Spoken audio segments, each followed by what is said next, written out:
Donovan pushed his fingers through his hair.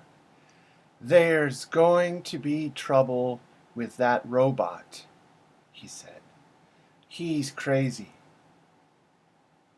In the control room of Solar Station 5, remember, it's a space station, the engineers could hear the humming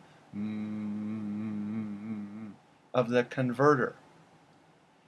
Remember, the converter takes the energy from the sun and then sends it to places that need energy. So it converts energy from the sun into energy that other people can use. The huge machine was far below them. For many hours, the converter had absorbed, taken in energy from the sun. Then the beam director had sent the energy to Station 4. So the beam director is not a person, it's a machine that sends energy to different places. "The beam from Station 4 reached Mars on time," said Donovan. "We can turn off our beam director now." Pal nodded. Yes, but he was worried. "Look at this data. There's an electron storm coming toward us." Electron storm is a storm in space. "The storm may hit the beam that we have to direct to Earth." "Mike, please go down to the engine room. Cutie's down there." Remember, Cutie is a new robot. "Check what he's doing." "Okay," said Donovan. When he reached the huge, very large engine room, Donovan saw Cutie. The QT robot was standing by the L tube with the worker robots. Suddenly, the worker robots fell onto their knees in front of the L tube. Then QT walked slowly up and down the line of robots. Donovan ran down the stairs. "What are you doing, you metal idiots?" he shouted. "Stand up! Clean that L tube!" But QT was silent, and not one worker robot moved. Donovan pushed the nearest robot. "Get up!" he shouted again.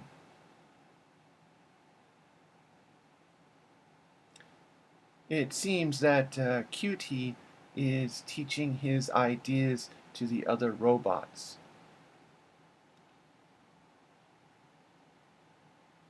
Slowly, the robot obeyed. "The master is our leader, and QT1 is his prophet," it said. A prophet is a human who says he speaks for God. So a prophet is a messenger of a god. "The master is our leader, and QT1 is his prophet," it said. 20 robots stared at Donovan, and 20 robots repeated the same words. "The master is our leader, and QT1 is his prophet." "I am sorry, Donovan," said QT. "My friends obey the master now." "Nonsense," said Donovan. "There isn't a master, and you aren't a prophet. You obey me. Now, leave the engine room." "I obey only the master," QT replied. He stood in front of Donovan. Suddenly, the engineer felt afraid. "I am sorry, Donovan," said the robot again, "but you and Powell cannot enter the engine room or the control room. QT moved his hand, and two worker robots held Donovan's arms. They lifted him up and quickly carried him up the stairs. Powell and Donovan were in the officer's room. Two robots guarded the door. "Robots must obey us," said Donovan angrily. "That is the second law." If you don't remember, there are three laws that robots must follow. The first law is robots must not hurt or harm humans. The second law is that robots must obey or do what humans say. "Robots must obey us," said Donovan angrily. "That is the second law." "But they aren't obeying us," said Powell. "We've come here to fix any problems with the company's robots, but we couldn't fix the problems. We've failed. Now the robots have gone crazy, and we're in trouble. We'll be punished. Maybe US robots will send us to Mercury." Remember, Mercury is a planet, the planet that is closest to the sun. "That's a terrible place to die. Or maybe we'll be sent to prison." "Wait a minute," said Donovan. "There's something more important to worry about. The electron storm is going to move exactly across the Earth beam. We must reposition the beam." Reposition means to move. A storm is coming, so they must move the beam. Remember, a beam is the energy that's being sent from the sun to the Earth through the special machine. Powell understood the danger now. He was pale. His skin was very white and frightened. "If QT doesn't control the beam correctly," he said, "it could destroy part of Earth."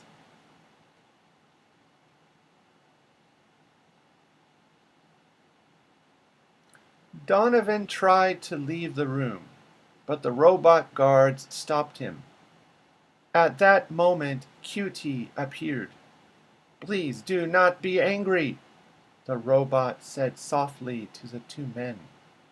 "But I am afraid that you are no longer needed.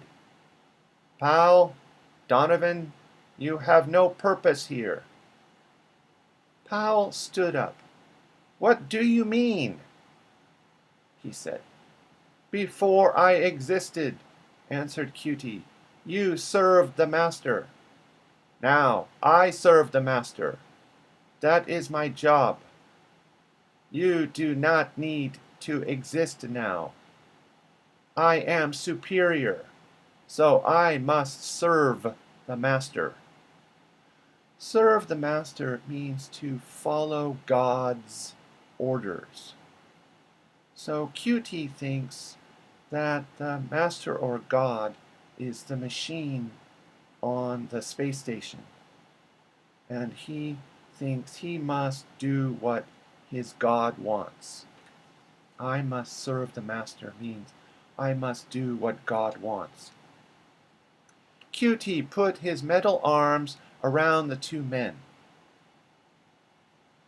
"Powell, Donovan, I like you," he said. "You are inferior beings, but you have served the master well."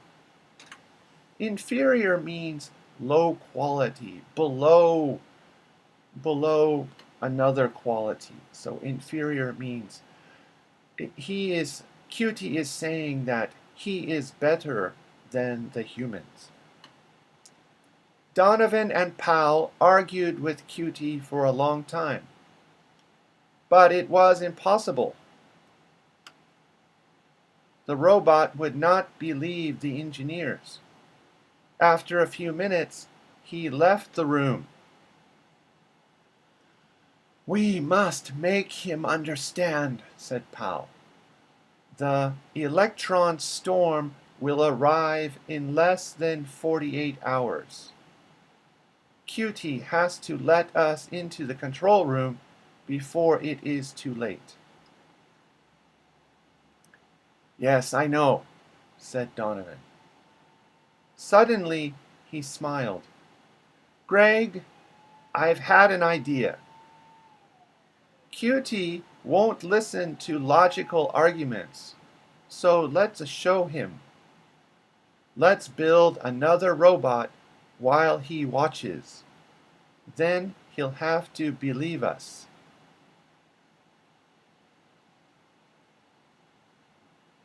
The two engineers had worked for almost 3 hours. A robot lay on a table in front of them. It was a simple model, and it was almost complete. The men only had to finish the head. Powell stopped working and looked at QT. What was the robot thinking? He had not spoken or moved while Powell and Donovan worked. "Let's put the brain into position now." They are going to put the head on the robot. Donovan carefully put the positronic brain into the robot's metal head. Now the robot only needed electricity. Powell put his hand on the switch that was going to give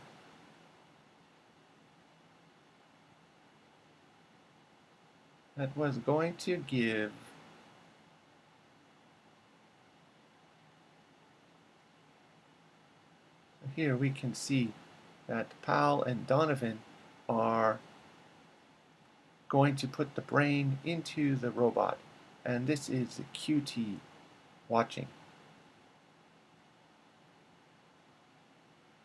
"Let's put the brain into position now, Mike," said Powell.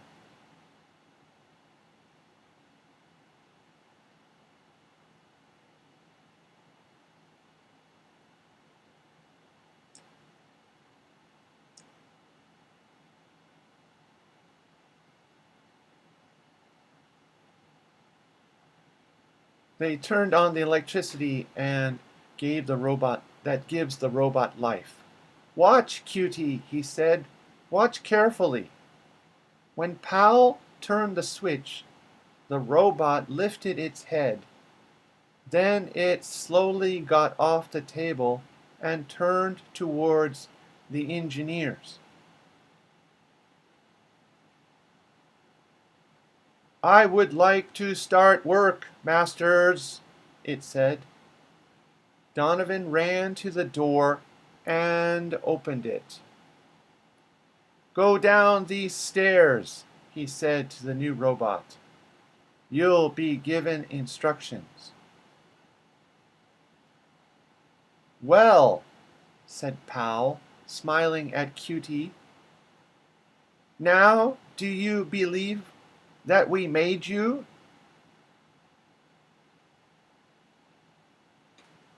QT's voice was cold and hard when he answered.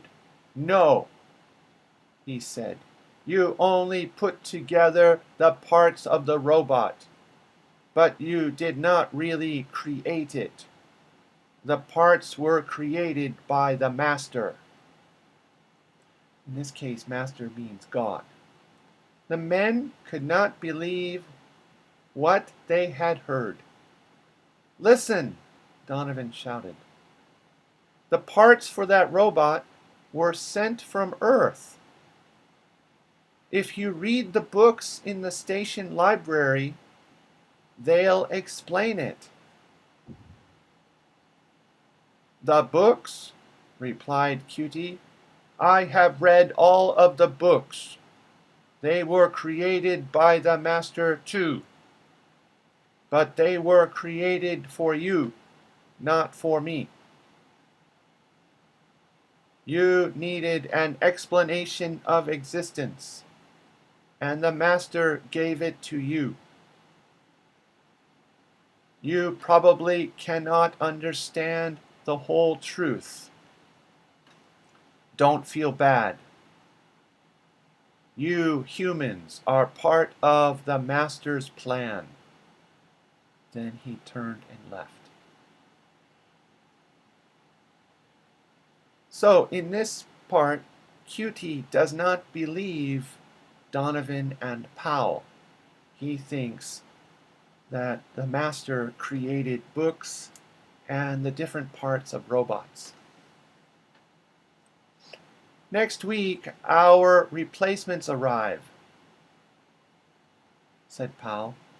Then we'll have to go to Earth and explain how we failed.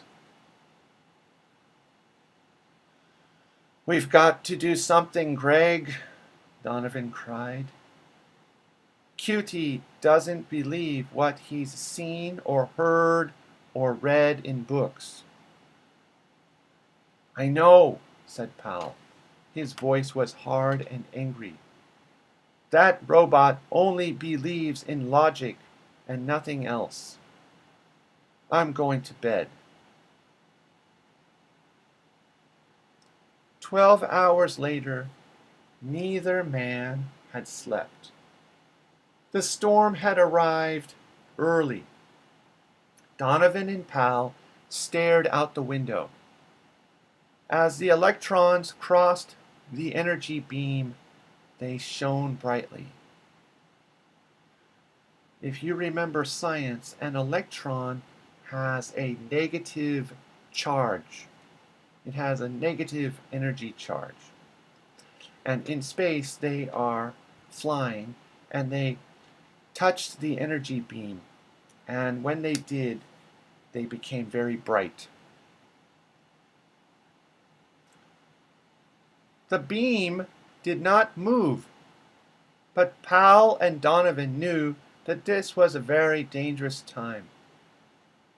If the position of the beam changed only a little, the energy would destroy a huge area of the Earth.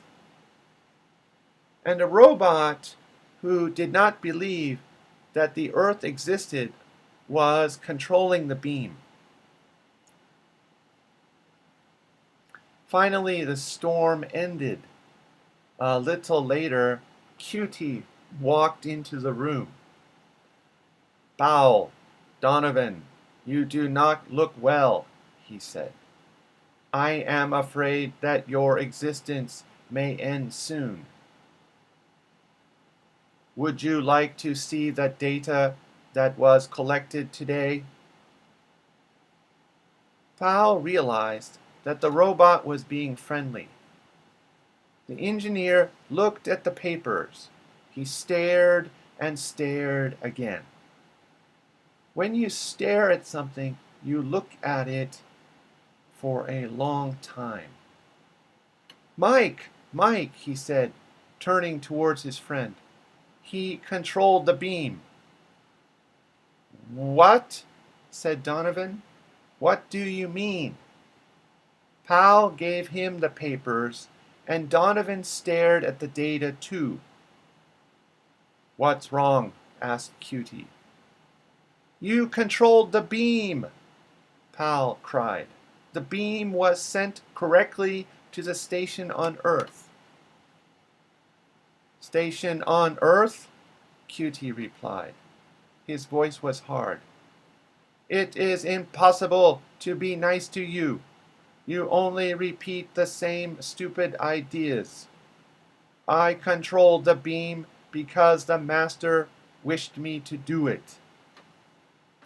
I controlled the machine, sending energy to Earth because my God wanted me to. Crazy robot! Donovan shouted as Cutie left. He turned to Powell. "What are we going to do now, Greg?" Powell felt tired but happy. "We'll do nothing," he replied. QT has shown us that he can operate the space station. No human could control the beam better during an electron storm. "But we haven't solved the problem," said Donovan. "You heard what QT said. He believes that the beam director is his master." QT believes that the machine is God. And he doesn't believe that Earth exists. He cannot operate the station alone. "Can he control the beam?" Powell asked. "Yes, but..." "Then, does it matter what he believes? Is it important what he believes?" said Powell, smiling. And he fell onto the bed. In a few seconds, he was asleep. Powell was putting on the jacket of his spacesuit. "This is what will happen, Donovan," he explained. "New QT robots will be brought to the station. The new robots will learn about the master from the prophet himself. In other words, the new robots will learn about God from QT the robot. Then each robot will be moved to another station. These special QTs will control the beams on the stations perfectly." "Let's get out of here," Donovan said. "Our replacements have arrived. I won't be happy until I can see Earth." The door opened and QT appeared. "Are you leaving?" "Yes," Powell said. "Others have come to replace us." "You have served the master," QT said, "and now your existence will end." "So you have worked hard for God," QT said, "and now you will die." "We're going to Earth, QT," said Powell angrily. "It is best that you think so," QT said. Powell and Donovan walked to the airlock. An airlock is a hall or passage between a space station and a spaceship. So it's a long space between the space station and a spaceship. The spaceship from Earth was waiting for them there. Franz Muller and Sam Evans, the men who were replacing Powell and Donovan, came out of the airlock. "Hello," said Powell. "How's Earth?" It's still there," said Muller, and he laughed. "Good," said Powell. Muller frowned. He thought that Powell's words were strange. Muller does not understand about the drama that has happened on the space station. Powell is very worried about Earth, but Muller doesn't understand why. Muller frowned. He thought that Powell's words were strange. "The scientists at US Robots have invented a new robot," he said. "This model is named the DV5. It's a multiple robot. Multiple means many. A what? Powell said, surprised. The DV5 is a master robot with 6 sub-robots, explained Evans. The sub-robots are controlled by the master robot. They work like fingers that are controlled by a hand. The DV5 was developed to work in the mines on asteroids. An asteroid is a rock, very large rock in space. A mine is a hole where people go to get metal. So asteroids have a lot of metal inside. So humans make big holes and take out the metal. That's a mine. So the DV5 was developed to work in the mines on asteroids.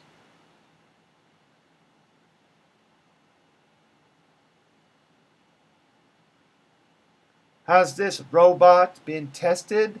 Asked Powell. He was worried. He knew what Mueller was going to say next. Mueller smiled. It's waiting for you. You and Donovan are going to test the DV5. But we need a vacation, Powell said. Oh, you'll get a vacation, Mueller said. You'll have about 2 weeks to rest. Then you'll start your new job. Now, tell me about the QT1 robot. Is it working well? If it isn't, I won't let it touch the controls of the beam director. Powell did not answer immediately. QT is fine, he said. I don't think that you'll have any problems. He knows how to control the energy beam. Then Powell smiled and followed Donovan into the spaceship. They were going home. Mueller and Evans were going to be on the Solar Station 5 for several weeks. Several means many.